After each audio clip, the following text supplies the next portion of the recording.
Now, I know you may have questions and observations for David Sims, and we're going to incorporate that into a moment partway through this panel conversation that we're having. So we're going to hear from our panel members, and then I'm going to hand to the floor, and at that point there may be some things you want to throw back at David Sims as well as David Muir. So there will be that opportunity, never fear, and David will join in answering some of the conversational questions that you come up with.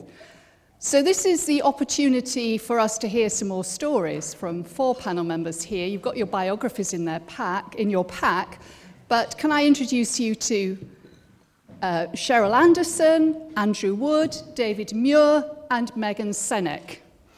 And you will find out about them if you read the information in the pack, but you will also find out about them from this conversation that we're just about to have, where we're looking at their understandings and their practices of leading, and maybe they'll make some observations on the back of what they've heard from David already this morning. And I'm very grateful to the 4 of them for joining here, because this is an unscripted session, so we're going to see how it goes. But it does involve a few images, because I asked them to bring those in advance, and that will help them explain something about their understanding and approach. So without more ado, I'm going to sit down. They have a microphone that they'll pass along between each other. And we're going to start particularly with Sheryl and Andrew, both of whom are Methodist presbyters and district chairs. And I think I have to say at this point, I know it's not the right way to start, but Sheryl has a very important duty today to go off to chair the investment ethic. Can you tell me? I have to go to a meeting of the Joint Advisory Committee on the Ethics of Investment. Which sounds very exciting. And she has to leave this exciting conference early to go and do that. I regret that very much, I have to say. That I have to leave, I regret that very much. So we're going to start with Sheryl and Andrew, particularly because we're talking about people who are deemed to have, and I think that'd be too close to you, deemed to have senior leadership positions in the Methodist Church, and I do use the words advisedly following David's presentation. As district chairs, Sheryl of Liverpool, Andrew of Southampton District. And I just want to start by asking Sheryl specifically what she is leading, or whom she is leading, and for what. It's a difficult question, but just feed something into what we're talking about. Yes, what am I leading and who am I leading and for what? It's interesting, you can make the kind of technical response to that sort of question, which would describe a bit of geography and a bunch of Methodists within it. But that seems to be not the kind of conversation we want to have today. I have what's called oversight responsibilities. So basically, I care for the presbyters and deacons that are stationed by the Methodist Church in a particular geographical patch. I care for them individually and collectively in circuits across the district. And I care for them in their role as leaders in the local churches. And also, particularly within Methodism, we have superintendents who are responsible for circuits, and a particular responsibility for them, I think. I think I'm supposed to, as a leader, have some kind of grand plan about how it's all supposed to work, and what the future is going to be like, and hopefully it will be orange. But I feel that I'm in a place where I can actually say, and perhaps Andrew will have a grand plan, then I don't have a grand plan for how the Methodist Church is going to survive for the next 50 years, or even perhaps possibly the next 10 years. I don't think it's my responsibility to have a grand plan, because actually the world is a very different place from the way it was that I grew up in. It's changed hugely from when I was a child. And it's changed hugely from when I was last in this establishment, or rather not so much this establishment. I trained originally as a teacher at Whitelands College, which is part of this university. And that's where my significant, or my image comes from, which has now appeared on the screen. And I brought it with me to wave at you. I came across Carl Rogers when I was training as a teacher at Whitelands College in the mid-70s, which was really a lifetime ago.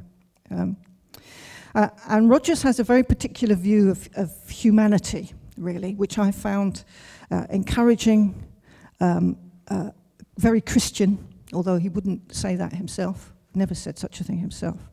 And I just was fascinated by who he was and the way he understood people and what he cared about. And one of the things he cared about was he was absolutely fascinated by what it was that enabled people to change their behaviour and to change their attitudes.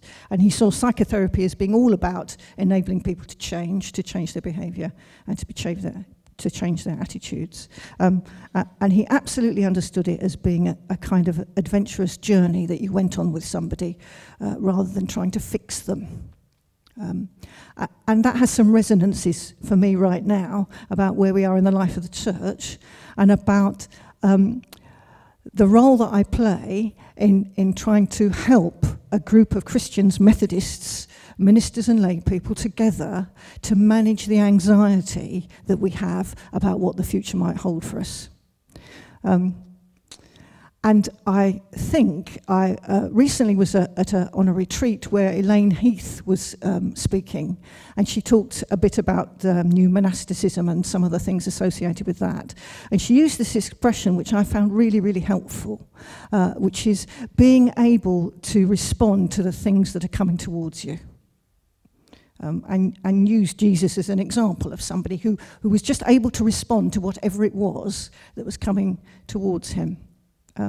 And starting to shift my thinking in terms of direction, if that's what's needed, a sense of direction or a vision or purpose for the church, is that our purpose is to be open to whatever it is that God is sending towards us. Because actually, we move into the future. We don't get driven by the past. That would be my kind of philosophical, visionary. That seemed to make sense to me when I was trying to think about it a bit earlier, when David was saying about, you're now worrying about the next thing that's going to happen, and I can tell you I was coming up here to speak. So that sort of thing, really, I think. Shall I stop at that? Well, I caught Megan's eye there, and I think the two of you should meet. I don't know that you have properly, and you probably won't have an opportunity today, but my conversation with Megan would actually suggest that much of what you said resonates, and perhaps we'll come to you, Megan, later on, and you respond a bit to Sheryl, even though she won't be here to respond to. I'm sorry. So thank you for that. So I'd be interesting to hear from Andrew, who holds a similar role, has been doing that role for quite some time now. 12 years, yeah. 12 years. Whereas I've been 4 years in. Yeah. He knows how to do it. Well, because I'm tempted to say what Sheryl said. There you go. Because leadership, for me, is intuitively shared. It's so I'll come to that in a second. So I am responsible for, one of my roles is to interpret to each other different communities. So we are embedded in a region, and for me that's South Central England, but we are also part of a connectional church for which we have responsibilities. So we're not like bishops, but we are like, I'm tempted to say to some people in the room, very careful, we're not bishops, but we are in the sense that we have some national responsibilities and a share in the shaping of the church. So my role is to interpret for people in the Southampton district where the Methodist Church connectionally is trying to be, and to interpret for the connectional church what the identities and stories of people in the Southampton district are, and they're very different. And for example, my dear friend John, who chairs the South East district of the Methodist Church, which is very large, Kent, Surrey, Sussex, and Southampton, which was set up only last 10 years, whereas the Southampton is a cluster of identities that have been around for 100 years or more. So we have like a sort of familial identity. So relational work is hugely important, rather like my tutor at college years ago who said, you know, you need to understand, you know, leaders are seen very different now. And he used Shakespeare actually to say, you know, at the beginning of the history narratives about kings, you know, they're there because they sit on a throne. By the end, they're there because of they earn the trust and of others, and that's where we get, and that's where we're to, and that's how we should exercise leadership. So leadership for me is always exercised with others in teams, which is why I have this.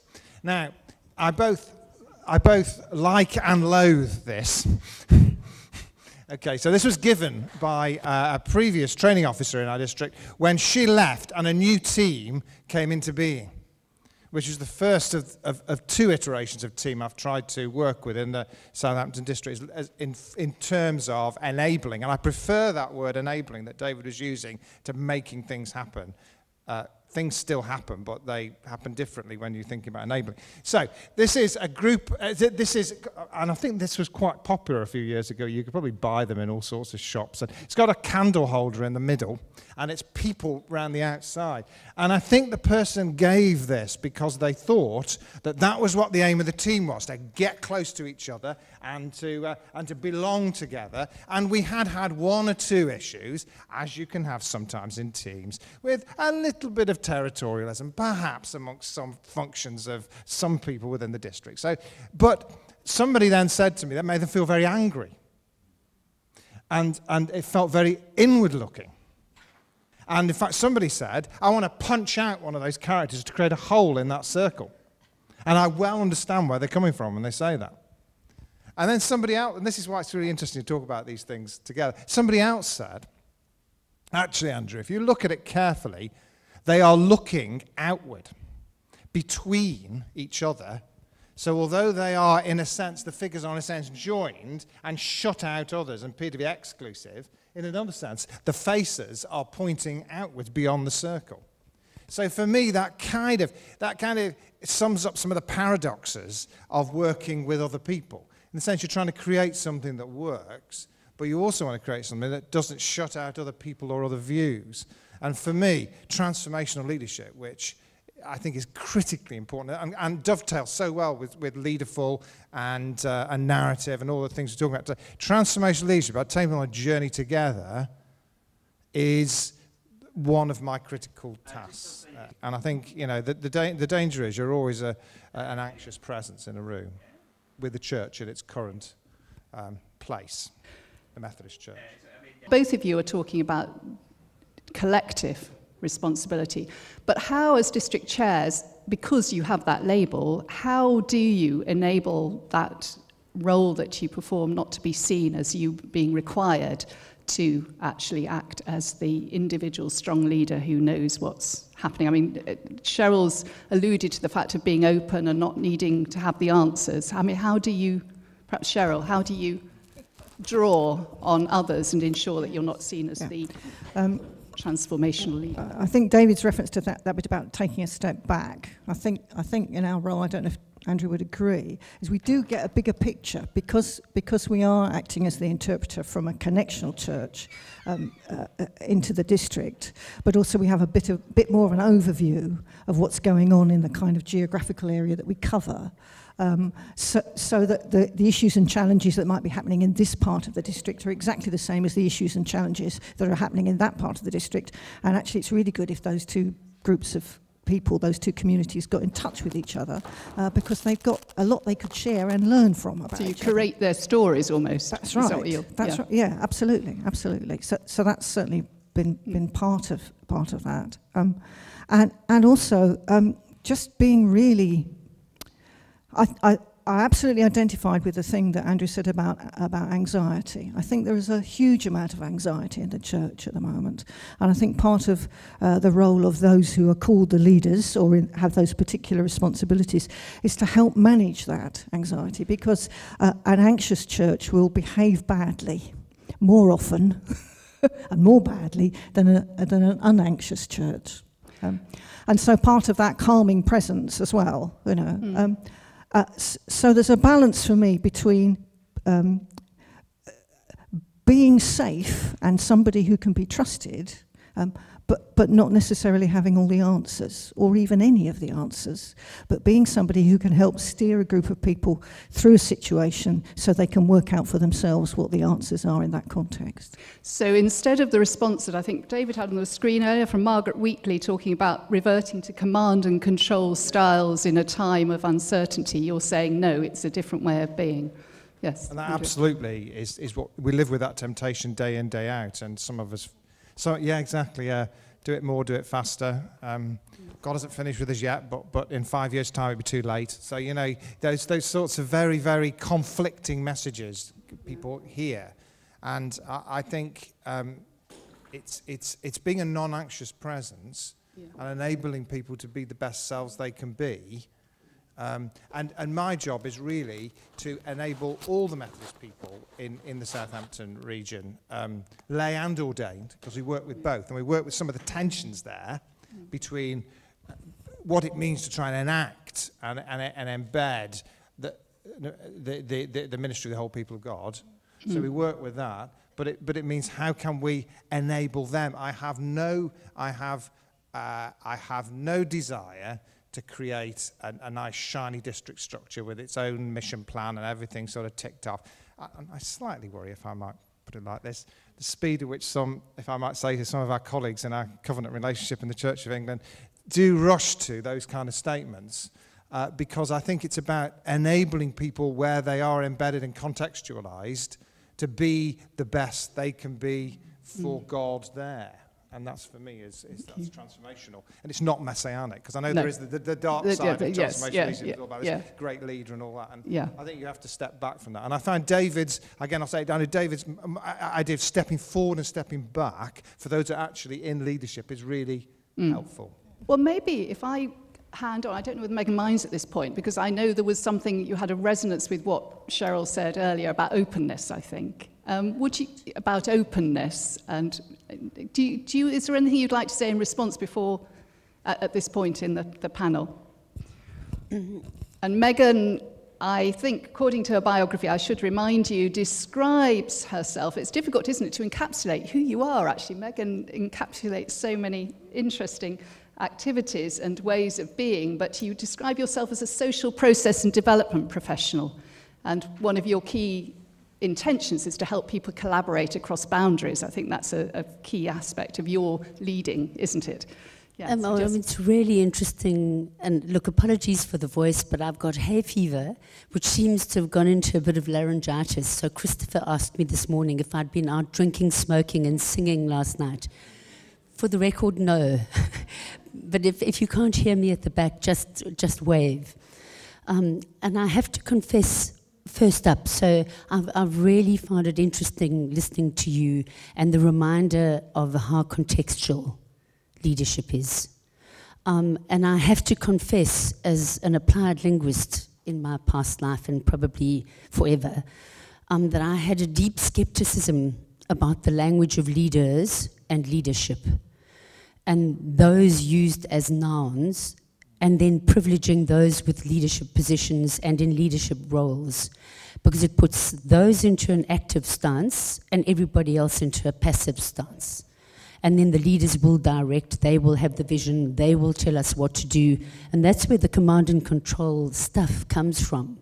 And then I would get increasingly concerned about, but for example, churches saying, well, we need to become efficient, so now we'll read the Harvard Business Review, God forbid, and we will now get all the answers that we need about how we manage effectively, what the difference is between leadership and management, and etc. So just very briefly, I came at leadership in a very tangential way, as I come probably to a lot of things. And it started as an applied linguist, teaching at a university in South Africa, and then working in a medical faculty where we'd only admitted African and Indian students, and then trying to sort out students' problems. Oh, we'll fix the students because they're second language and deficit and underprepared and poorly prepared, etc. And then they'll cope with our curriculum. Well, we tinkered. And I said, actually, this is transformational work. And in that transition to post-apartheid South Africa, what does it mean to lead for transformation? And what was really interesting for me, so I was working in the Faculty of Medicine, and we only had African and Indian students in the faculty. And it was only when we started unbundling knowledge. So we actually shifted from a mainstream program, not for the entire curriculum, but we introduced a problem-based, inquiry-based program.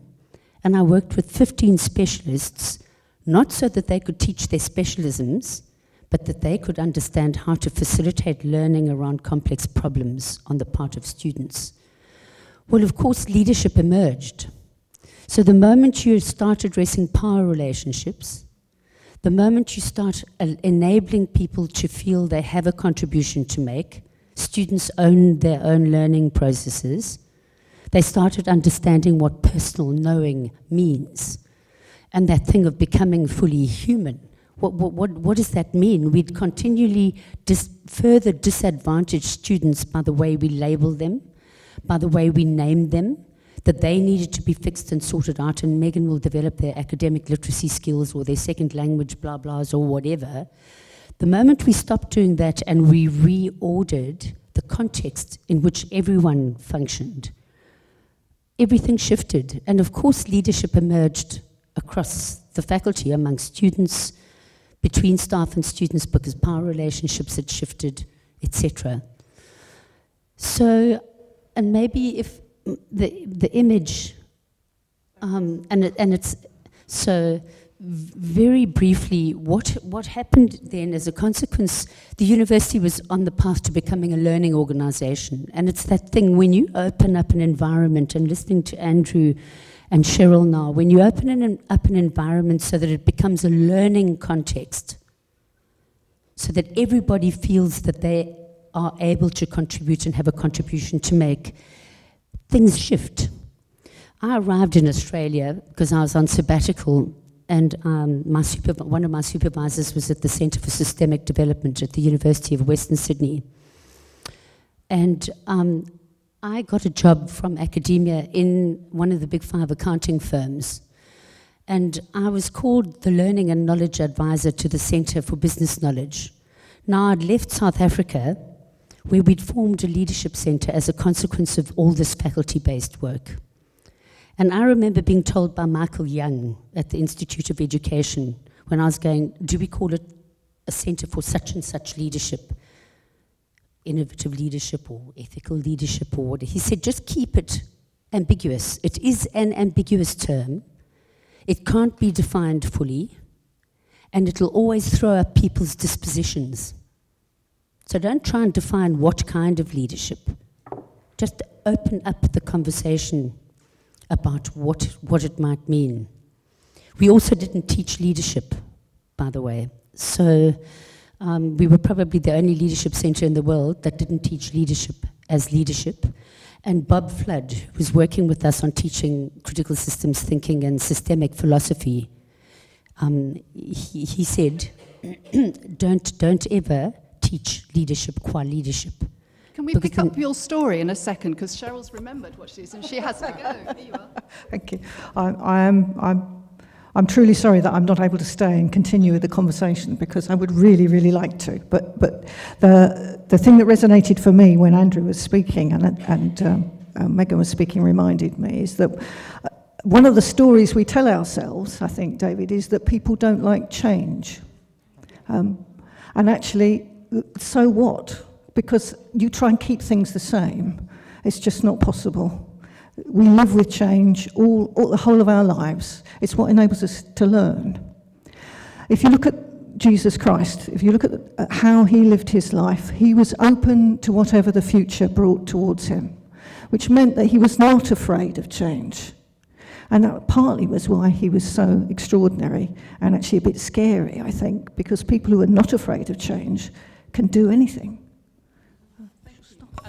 That's a very good note on which to have a moment of pause. And thank you very much, Sheryl, and sorry to interrupt your day here. Thank you. Safe journey and enjoy your chairing. I'm going to move to here, and I'm sorry, Megan, to interrupt you at that point, but I think yes, and in a moment I want to come onto your image, but I think learning and leadership is emerging as a theme here. Can we come back Megan, to your image up there, and you can explain why that's so seminal. I'll speak to it briefly. I suppose having been in a university, I just thought, okay, well, knowledge and learning and leadership, they all live together. Well, the Centre for Business Knowledge in an accounting firm didn't know what I was talking about. They did make me learning and knowledge advisor to the centre, but everyone then commented on the fact that learning and knowledge are not related. Knowledge is databases, managing databases, you know, creating so-called communities of practice. So they would have the academic discourse around knowledge management, but actually it was managing knowledge. I mean, it was managing information. And while I was there, I got invited to a performance at the Sydney Opera House. And this is a terrible picture of an orchestra. Apologies. And it was, I don't know whether any of you have come across the book by Ben Zander called The Art of Possibility. He's the conductor of the Boston Philharmonic Orchestra. And he was using conducting an orchestra as a metaphor for leadership. And he said he suddenly, you know, because you know the orchestra conductors is the great maestros. You know, they're the be-all and end-all. And then he said, it really, his aha moment, which might sound odd, was, oh my goodness, there's this entire orchestra. The only person who's absolutely silent is myself. So what does it mean to orchestrate? So the language that, David, you use of curating, the enabling. And what he did is he was conducting the 80-piece Australian Youth Orchestra to demonstrate, to illuminate, illustrate the point. And what he did, and that the picture at the bottom, what he did, he said, listen to them playing this piece. And they played the piece, each of them as virtuoso players, playing to the best of their abilities, so as though they were solo performers. And the audience was a bunch of corporates, and David, this will amuse you, people who, leadership development and management consultants, of which there are far too many. And we were all sitting and listening to him conducting the orchestra. He then paused for a minute and he said to the orchestra, now just stop and listen deeply to one another and connect, and then play the piece again. Well, I think it was the strongest, most profound, visceral response that I've ever had to watching an entire ecosystem, an organic thing emerge through a completely different way of relating, a different way of listening, a different way of being together, so that those in the orchestra wept and the entire audience were reduced to tears. So we talk about this as though it is an abstract thing, this notion that you and Sheryl are talking about, Andrew, of a learning leadership and what it means to that deep listening way of relating and creating opportunities for people to make meaning together. That's what the role of leading is, because leadership will emerge all over a system. So the moment you shift from, yes, and of course leaders have roles and responsibilities. So Andrew and I were talking at tea time about hierarchy. People say, well, hierarchy is the problem. Well, the Methodists don't have a hierarchy, so we should be fine. Well, good luck with that. You know, because hierarchy is scripted in the mind. It's scripted and embodied in our DNA. It's got nothing to do with whether there aren't hierarchical structures, so that we need to lose that. Can I just say, if Methodists laugh like that every time we said something like that from the front about being a democracy, having no leaders, you know, I think our church would be in a better place, because we'd be a bit more honest with each other about where we actually were. Can I just say that I'm very aware, I play second trombone. In a big community wind orchestra, 70 plus people. And actually the experience of being there, of not actually being first trombone, because in all those sections, there are section leaders as well, of course. So there are section leaders in all those sections of the orchestra. And when you read books about this, you often hear it only from the perspective of the conductor.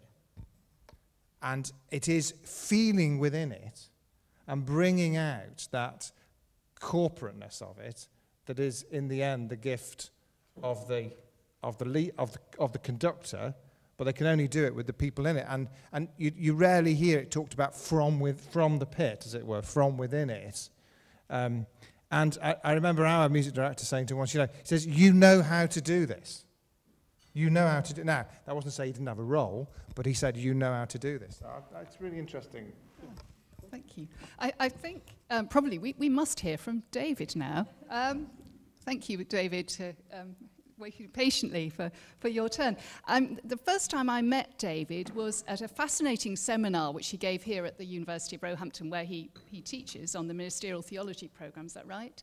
A seminar entitled Martin Luther King, Preacher, Prophet, Public Theologian. No mention of leadership there, interestingly. And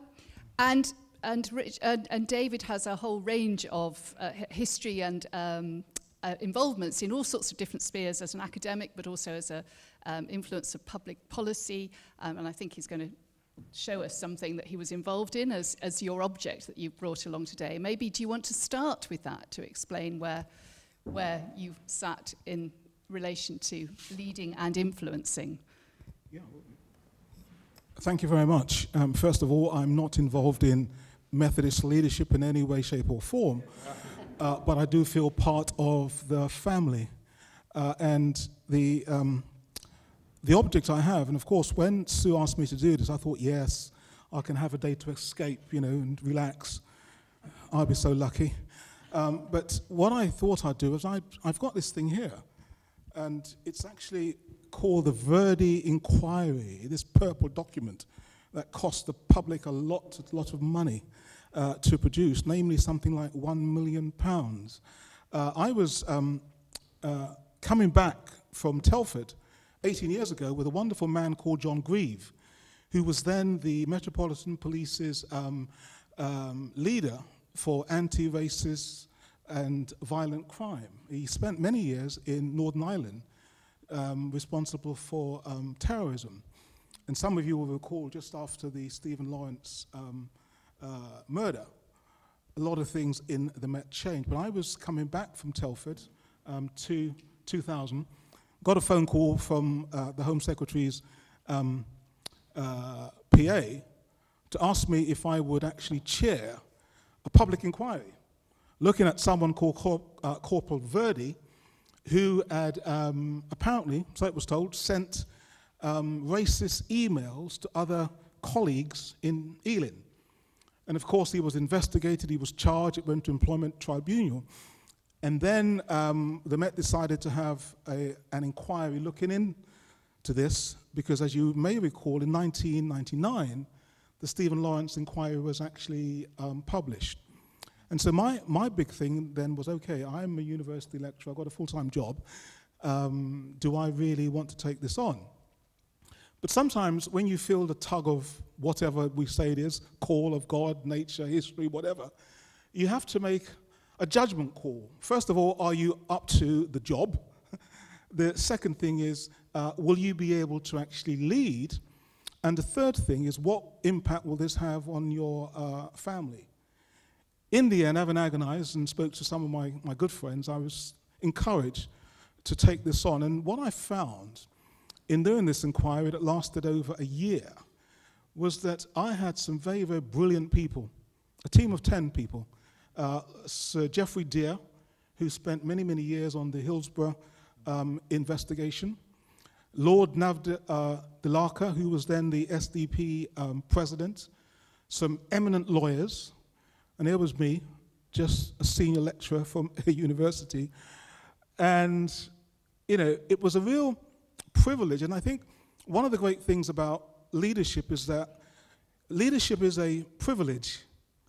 It is an honor, especially if you work in the church. And I think it was Napoleon, who said that leaders are dealers in hope. And when I think about hope, I think of my former pastor, some of you will know him, Reverend Joel Edwards, used to be the general director of the Evangelical Alliance. I know someone like Kirby will know him very, very well. Always talks about how do we help other people excel. If we are talking about hope in leadership, how do we really help other people to excel? And sometimes I get a bit a bit concerned when we talk about the cult of leadership. You know, this one man or one person, woman who does everything. I don't think that's how God has actually wired us. God has wired us to do team leadership. And sometimes that's where the real challenge is. The other thing, I think, you know, what I learned from that experience is that sometimes in church, God gives us some amazing people in our congregations. And we just either don't know they're there, we overlook them, and they have often the skills, the resources, and the answers to some of the questions that pastors are actually agonizing over. And there is a trick about, you know, identifying people that God has actually given you in our churches who are there for a particular reason. And I think it's really important for us to always be able to do that. And also leaders have got to, I think, learn from other leaders. I can think of, you know, two amazing people in my life who were exceptional leaders. The first one is an upper-class Anglican vicar called Nicholas Carnac Rivet, who used to be the vicar at St. Mark's Kennington Church. Charismatic Anglican church in the 80s, that was the place to be, or so I was told. And Nicholas had a way to make everyone feel very, very special. Nicholas also had a way to make lame ducks think that they could fly. Now, if we really do believe that, you know, leadership is about being dealers in hope, then sometimes we get some very, very wounded people. Some people are on the edge.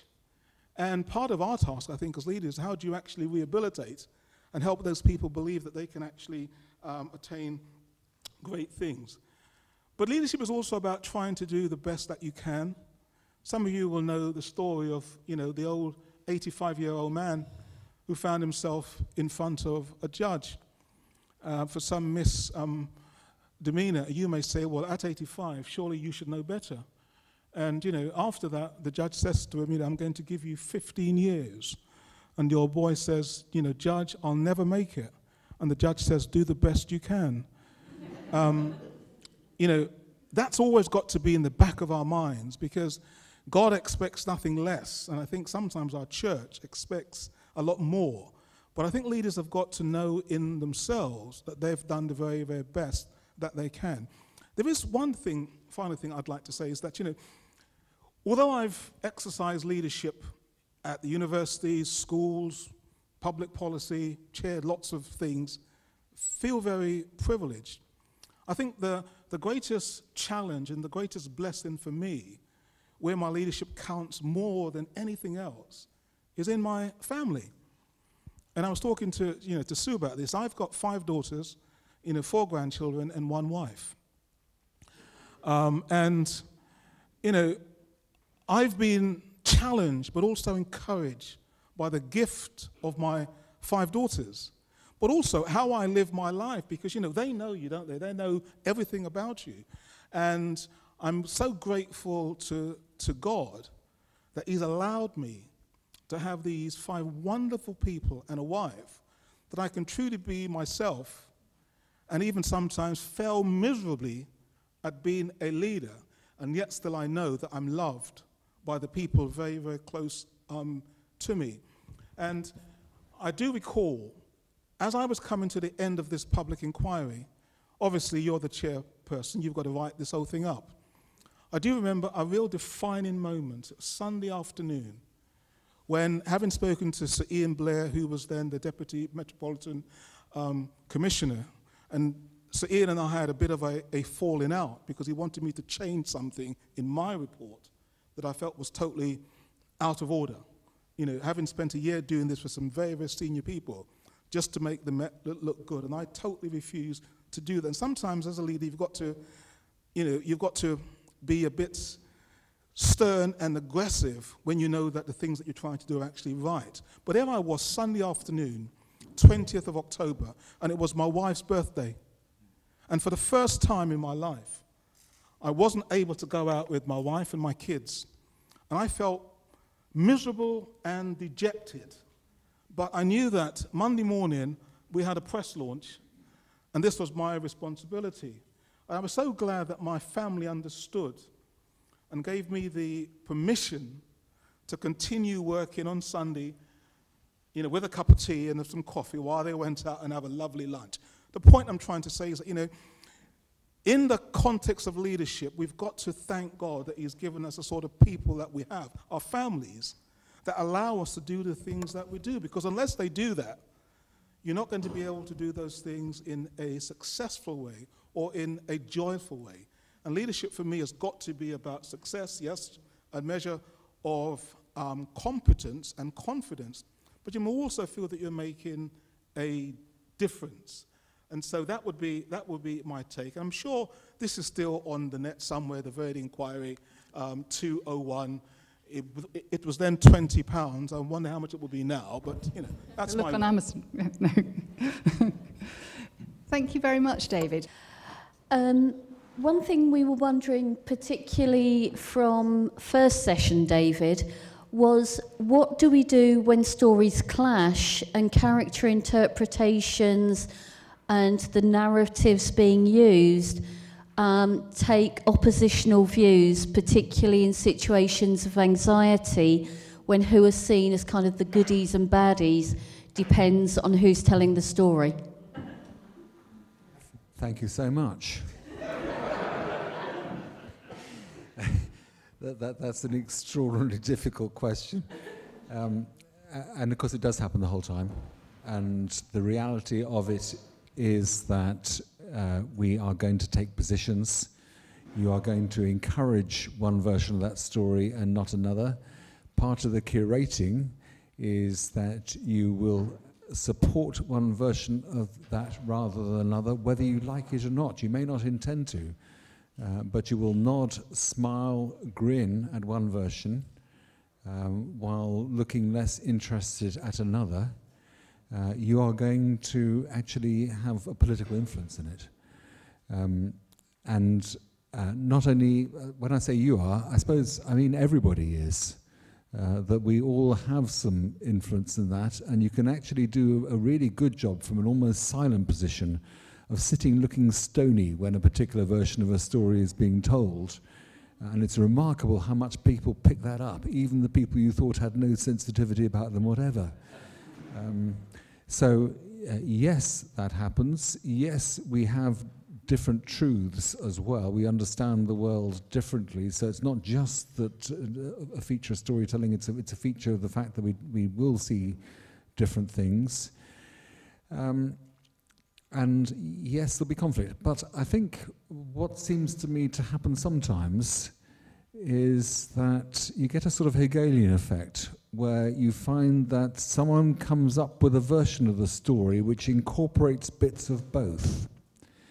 I think there's a particular skill in that, in seeing the breadth of what it might be. I think what you can't do is if you leave the two versions just to fight it out, then that can take forever. If you start looking for, so what else? Let someone else tell the story. Let someone else take it forward. That's quite often the role of a chair, for example, in an organisation, I think, is to try and tell the story another way. That's as good as I can come up with off the cuff. Many years ago, I wrote a PhD thesis on Paul Ricoeur, who's a French philosopher and theologian, and he wrote a 3-volume work on narrative, actually, which I wouldn't suggest the uninitiated rush to, but he does say at one point, it is the stories of the poor and the dispossessed that most deserve to be told. So rather like the bias of the poor within our understanding of theology, I think there could be a bias within hearing stories too, which is a theological bias. Interesting point. Thank you. Further questions or observations? There's one here.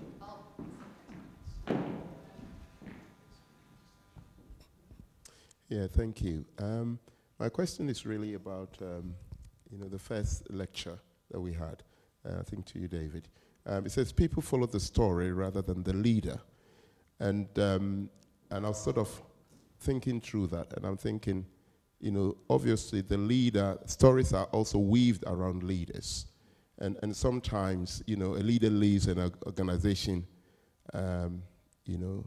collapses or whatever, So for me, I think my thinking around that is that it's both ends rather than either or.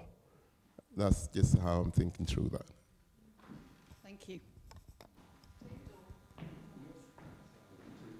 Thank you very much. Yes, that's a very good point. I mean, one of the things which happens to anybody in a role like being a minister, for example, is you get stories told about you. And you may be blissfully unaware of them for a long time, but it's happening. And the stories being told about you are part of the story that people follow. Indeed, the story that people follow includes some stories about the leader, and if you do something which is visibly inconsistent, then after laughing, people will follow you less, you know, or will take you less seriously, perhaps. So, yeah, it's a good point. I mean, the story and the leader are not completely separable. Thank you.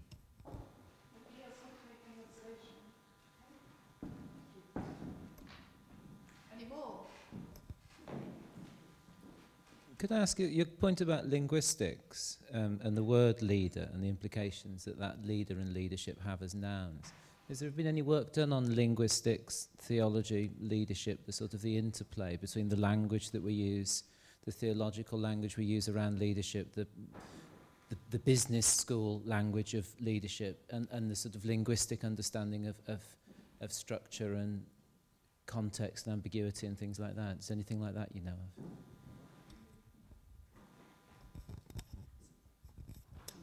To be honest, I don't know. From my perspective, I'm using there's a transformative methodology called Theory U that I use a lot in my work, which I think brings together a lot of the naming and framing that you're talking about, that brings together social process, transformational change, personal transformation, with a theological dimension that can be explored, which is something I'm doing through the Susanna Wesley Foundation. I haven't explicitly come across a work in applied linguistics or linguistics specifically looking at that, but that certainly is something that is of interest to us. Just one point, I did notice a chapter recently in a book, I think by Maybe, a book around, and Tim Harl who's here? Where's Tim? Contributed a chapter to that book, and I can't remember its name.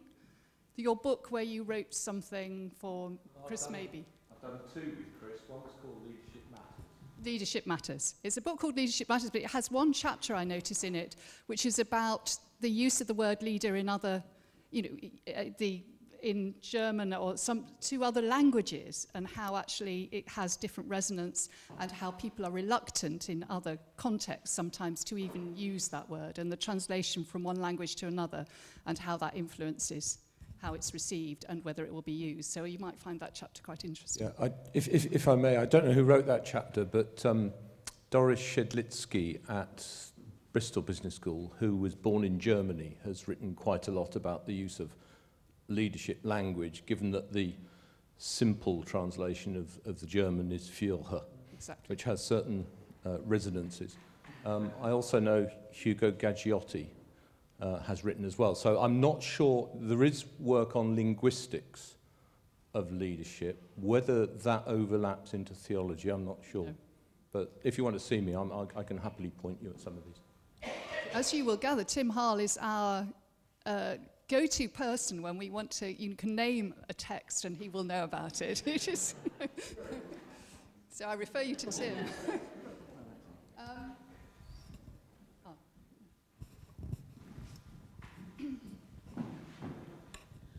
I'm really following on, I think, from that conversation, because just a bit of narrative to put it in context.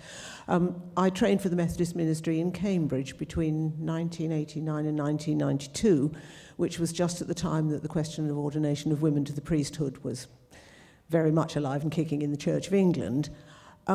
So that there was a lot of emphasis at that time on gender studies as a lens for looking at leadership. Now, I didn't stay in that kind of academic area, so I really don't know where gender has got to now in conversations about leadership, but I'd be very interested to find out.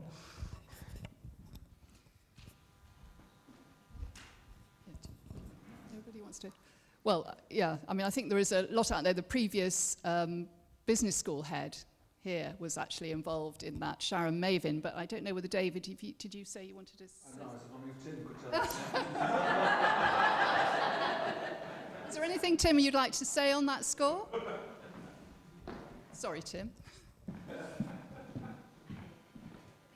It's interesting, when I get asked about my favourite leadership scholars, Meg Wheatley is often at the top of the list, closely followed by Amanda Sinclair, Donna Ladkin, Mary Bean. You're kind of getting the trend. And I'm someone who's come to leadership studies quite late in life academically, and I just read an awful lot, and I found, it just so happens that some of the most interesting stuff being written about leadership, I suggest they are women. There are very good blokes who write about it as well, but you know, again, I can bore you over lunch. But take this microphone away. Yes, I think it needs a separate conversation, that, because it's a big one. But I think Carl over there, yes, had a question. At the AGM in one of the churches I look after, I suggested that we need to think about developing leadership potential in the congregation as much as anything else, because I worry that, you know, when it gets to the point when I move on, if it's too centred around me as the minister, everything's going to just potentially collapse. And I don't think that's a healthy way to be. And there was a guy who came up to me afterwards and said, but people expect you to lead, and you won't be doing it properly if you're not the person who doesn't spearhead everything. And I kind of thought, well, does that mean people actually want a benevolent dictator more than a collaborator, if you see what I mean? And so one of my thoughts was, how do you enable, encourage, cajole, depending on what the right word is, people who are perhaps reluctant participants in the story to kind of speak up more? Shall I hand that to Out of role here, I'm going to quote. I'm not an academic, but I was reading in the Leaderful book that David referred to this morning. There is a section on how to deal with resistance. In my first church in pastoral charge, I went to before I began as the minister, I went to hand in some early newsletter copy, because that's what you do before you ever start. You have to write about yourself, and one of the pillars of the church who answered the door gripped me firmly by the hand and says, "What this church needs is leadership." It was a Donald Trump type hand, you know. And actually, what that church needed was releasing and some letting go, actually. And they couldn't see that had led to some of the dysfunctions in the life of the church. So I think there are techniques for enabling that, and partly people have to see it work. You know, one of the things we're talking about in our district, we have what was called an enabling team, which is not set up. It's not an executive. They're not people who are there representing power bits in the district, but they're people who can relate to circuits directly and listen and help. And the circuits didn't know quite what to make of this for a bit, because that's not what districts are supposed to do. But the story of that team, I think, is really important, to tell that story as a team that was put together and who both enjoy and learn from each other's work. And I think you just kind of have to find ways to model it, I think. Apart from the fact that in the Leaderful book there are actually some ways of approaching how to, though I'm not sure I don't entirely agree with the last thing I was reading, which is if someone's ultimately resistant, move them to another department. I wasn't quite sure that was in the Leaderful spirit, really, and you certainly can't do it in church. Thank you. Anybody else want to comment on that? One of the things that I find, I mean, I now go to a Pentecostal church, and, you know, Pentecostal churches are very, very good in getting youngsters to actually trial things. You know, we tend to give people opportunities to preach, to teach. They may not be very, very good, but you find that unless you give them the opportunity to exercise leadership, they're not going to make it. And so we often talk about task-oriented leadership. You know, we can all give people in our congregation small tasks to actually do. And that's how people learn, isn't it? You know, they start by taking baby steps, by taking small steps. And who knows, those very, very same people who do those things relatively well get encouraged to do those things better. And then you find that in your very, very midst, you've got some great leaders. And we mustn't forget, that the scriptures does talk about the priesthood of all believers. We've all been given gifts. We've got to find ways to actually draw those gifts out of other people, to give them the framework and the structures to exercise those gifts. Because, the so-called leader may not always be there. And we need to get out of this habit that only a few people can do it. And we don't want to get into kind of politics and class and race about leadership. But even those issues have got to be looked at. Some people have actually got to give up some leadership in order to give it to other people. And for some leaders, that's very, very tough, isn't it? So what we're saying is that, beyond the politics, and that's important, we've got to find ways to empower, to engage, to encourage people that God has actually given us to start to exercise a modicum of leadership. And I think it's less resistance than people's experience of not having been heard. And so when they have experienced so-called consultation processes that have had nothing to do with consultation, when they've been told that they have a contribution to make and then they have a deep and profound experience of never being able to make a contribution, of course they don't want to make their voice heard. Why would they? So there's something about, once again, creating the conditions where people genuinely have a contribution to make and know that they have. And that takes attention. I think that requires a strong intention for that to happen, and then paying attention to those so-called marginal voices so that they do believe that they have a contribution to make.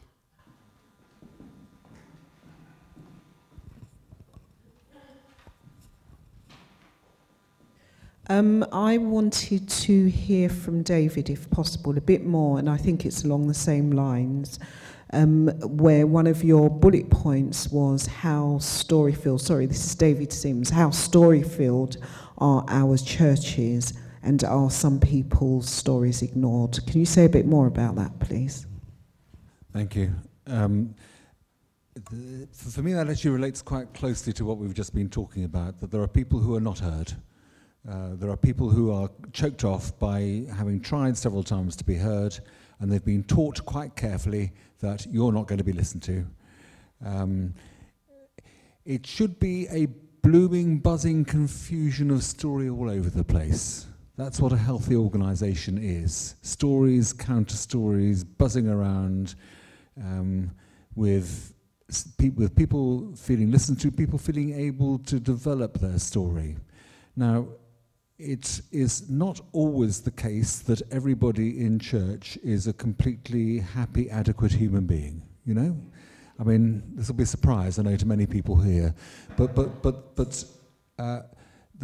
it's not something that's being done to people necessarily, and this goes back to the last question. It's quite often something that they're doing, that there are people who are not heard, and there are people who are specialists in looking sour about the fact they don't think they would be heard if they actually tried.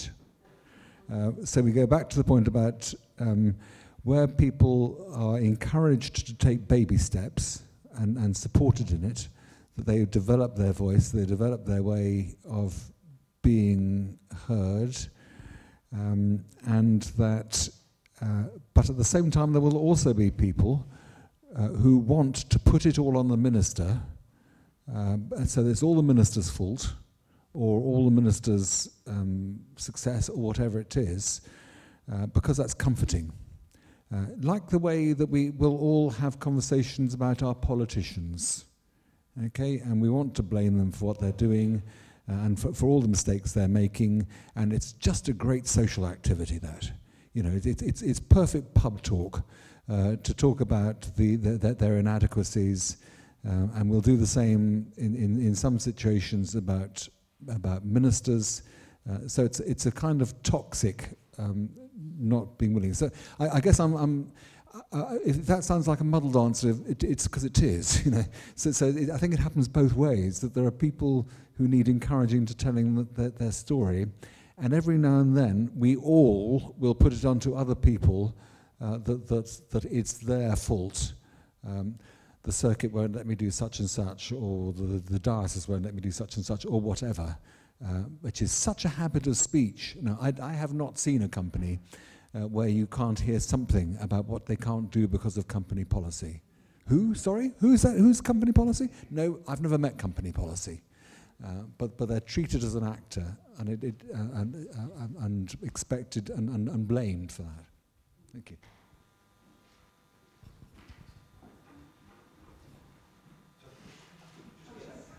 I think there's an interesting sort of addendum to that, which is around thinking about the people who do thinking on whole life discipleship in the church in a minute, which is not disconnected with stories. Talk about the pastoral contract between a congregation and a minister. Now, ministers get far too precious about ourselves, and poor us, we're in a pastoral contract now. But which it means is, if you do pastoral work with us, we will not kick you around. And it enacts itself in all organisations. But you scratch my back, I won't scratch your eyes out. That sort of thing. And I think there's an amount of that. And I heard our friend at the back talk about what could he do to loosen things up in a church. And I think there's a lot of that goes on underneath the radar. And part of the work of ministry of the whole people of God actually is getting that out above the radar. Thank you. Who was it? Oh, you've got the one, yeah. Sorry. David just did give an answer to how to encourage people in the church, like young people, pastoral groups, and so on. But then my question is coming back to David when he started earlier, and he talked about some people leaders need to move on. And that moving on, I'm looking at it and how does the church get people, especially like lay leaders, to move on from positions that will enable these other people, as David mentioned, that you can encourage pastoral groups, young people, to take up those positions. How is the church going to deal with that when some people will hold on to positions from on and on and on?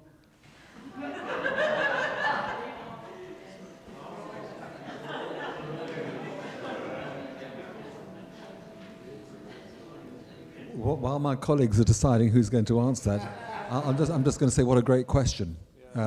Because in my last answer, I was talking a little bit about the toxicity of leadership, but there's also a toxicity of the way people treat leadership. I mean, this is the convinced sheep who isn't going to become any other kind of sheep because they're so happy bleating their current tune. And for me, these things, we all have unsatisfied needs, and an awful lot of people are filling up, using the church part of their story to fill up other parts of their story that are not going well. And if your family is not how you'd like it, if your job isn't giving you satisfaction, or you haven't got one, and you've got something to hold on to in church, then it's really difficult getting people to release it.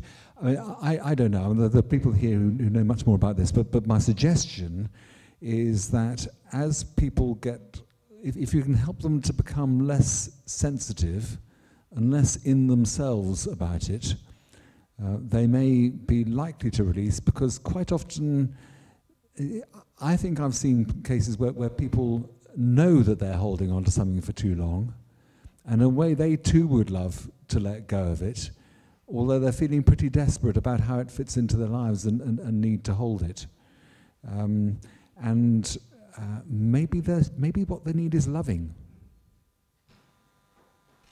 and to know that they're loved. I don't know. Let's have a proper answer from somebody. Well, certainly what they need to know is that they're loved, absolutely, as is everybody else in a church. And I think one of the great advantages and potential benefits of Leaderful Church, as opposed to organisations, is that people are more honest and transparent and open, and you can have those sorts of conversations. I know how difficult it is. You know, in the Methodist Church, we have very strict rules around ministerial re-invitations, which I know some of my colleagues in other churches envy us for, because you have to have a conversation about your appointment at a certain number of years in. You can't put that off. Whereas, as you say, other people in the church, we can avoid those sorts of painful discussions, and I think it has to be a whole church issue rather than an individual one, really. Well,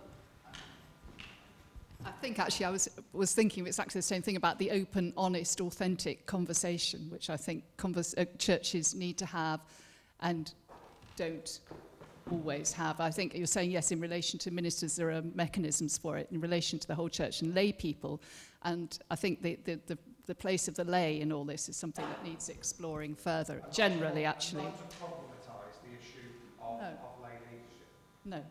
No. Yes, I was wondering whether you could say any more about readerly stories versus writerly stories that you mentioned. There's just a concept I found very helpful from Roland Barthes, which is that there's a way of telling a story which says, here is the complete story. Sit you there and listen to it, and don't fiddle. You know, just sit and listen while I tell you the story, and be a passive recipient of the story. And there's nothing like a pulpit to actually encourage that sort of approach, I guess, to storytelling. And there are other stories which are told in a way that expects people to interrupt. Because that's what we do a lot of the time, isn't it? In conversation, we interrupt, we come in with our line about, oh yeah, I had one of those, and yes, I remember something like that, and which reminds me of the time I was doing such and such. So we expect a whole lot of activity on the part of the other person, which in a way means the story heard is never the same as the story told. That we have developed it by the time we've heard it. And that's what I think Barthes means by the concept of a writerly story. It invites the listener to be a writer of the story. And I find that very useful in the sense that I tend to bristle a little bit if I'm expected to sit too long and accept someone else's version of the story. I once had the experience of having to drive a futurologist from Bath to Heathrow to talk to a group of people, and then back at the end. And on the way up, he told me a whole lot of stories, and he was a good talker. He could do this. And on the way back, he told me almost exactly the same selection of stories in almost exactly the same words. And the entertainment value was diminishing. In a way which is quite dangerous given it was late at night. And the point was that if he'd actually told them in a more writerly way, if he'd actually told them in a way which invited me to get into the conversation, then I would have been much more tolerant and much more entertained and much more influenced by his stories, and I'd have been prepared to drive him somewhere again. But as it was, I wasn't, you know. And I think that it's like all our performances, we think that really we've got something, we want to tell people a whole picture of something. And I don't think anybody listens to whole pictures. What people listen to and pick up are snippets. And they go away with snippets. And it's almost a sort of ego thing that I've created this structure for you, so please appreciate it and enjoy it. Whereas actually all you wanted was snippets. And I want snippets so that I can respond to them and say something back to them and argue with you about it a bit or give you another example or something. That's what I was trying to get at. Thank you.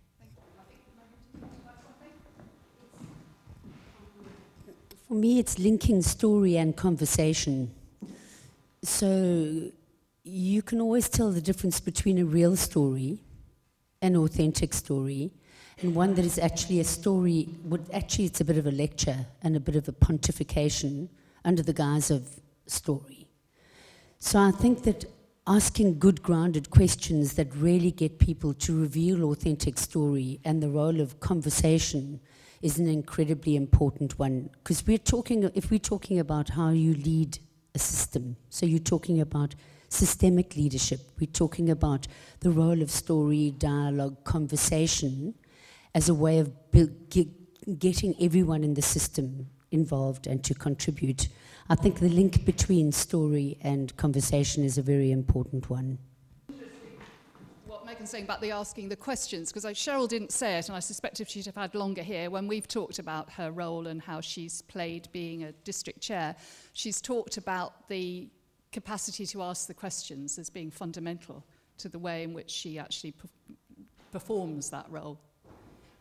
Yes, so I think that is something that, and conversation is something we are going to continue. Here's a segue into the afternoon, when I'm going to be in conversation with Bala later, and we'll talk about that after lunch.